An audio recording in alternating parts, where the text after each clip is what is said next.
Andito kami ngayon sa Terra Vista Ayana sa Dasma Cavite.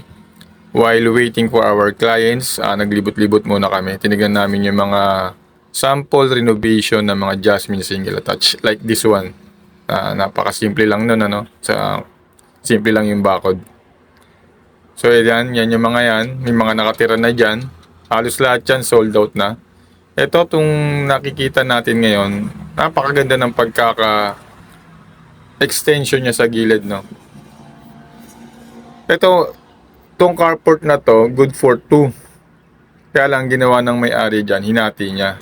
Kasya dalawang sasakyan dyan. Malamang in-extend niya yung kusina niya sa loob. Mostly likely ganun naman ang ginagawa. Just try to imagine na Jasmine single attached to. Kasi duplex yan. Both are the same in lot area and floor area, no? Yung single attached tsaka duplex. The only difference yung firewall. Sa duplex, share kayo ng firewall, no? Unlike sa Jasmine single attached, sarili niyo yung firewall. Yung vacant space nyo sa gilid na 2.5 meters, pwedeng maging ganito. So marami kayong magagawa dyan, no, sa space na yan. Mas ma-appreciate nyo to sa actual pag nakita nyo. Sa video, hindi gaano eh. Sa likod ng Jasmine single attached nyo, meron ding isang unit na nakatayo. Ito, itsura niya. Yan. So meron kayong space sa gilid, yung carport nga. Ayan. Same din sa kabila. So halos parehas lang, no? Itong pader na nakikita nyo sa CR po yan, no? May sariling pader po yan, no? Kanya-kanya po kayo ng pader. So ito yung outlook ng Jasmine single attached nyo sa likod. Ang maganda po dito, yung dirty kitchen nyo nasa labas, pati yung CR. Kasi yung iba, nasa loob. So hindi nyo magamit yung floor area nyo, hindi nyo ma-maximize.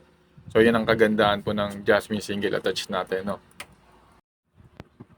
Kung magpapasite tripping tayo sa Dasma Cavite, wala po tayong model house, no? So itong nakikita natin, ano po yan?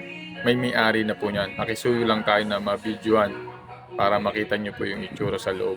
Akitin natin yun sa taas. As you notice, no, may pintura na yung wall niya, no?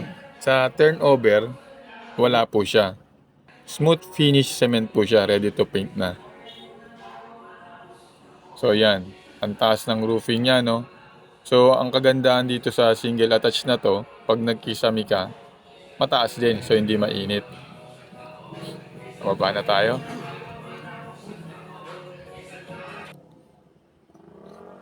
Oops, teka. Tignan natin yung CR. So, ito yung CR po niya, no? May tiles na, complete fixture na. Oops, hindi nag-boost ng ihi si kuya. So, walang kisame, kayo na magpapalagay. Ito, ang ganda ng gate niya, oh. So, may idea na kayo kung anong pwede nyong gawin sa harapan nyo. Yung, ang ganda, no? Sa phase 3, puro Jasmine single attached lang po ang itatayo. So, wala pa tayong info kung mayroong ibang unit na ilalagay, no? So, ito, corner area po yan. Laki, no? So, wait lang tayo sa announcement kung mayroong ibang unit na itatayo like bungalow or linea. Kung naghahanap kayo ng bahay malapit lang sa Metro Manila, try to consider this, tong project ni Aksaya sa Dasma. Napakaganda ng location, along Governor's Drive lang. Buka na lang siya, makikita nyo agad. Hindi lang sa Dasma meron project si Aksaya na Jasmine single attach. Isa ring magandang location niya, yung nasa Tanawan Park Place, Batangas. Halos lahat, andun na lahat. Wala ka nang hahanapin doon sa area na yon.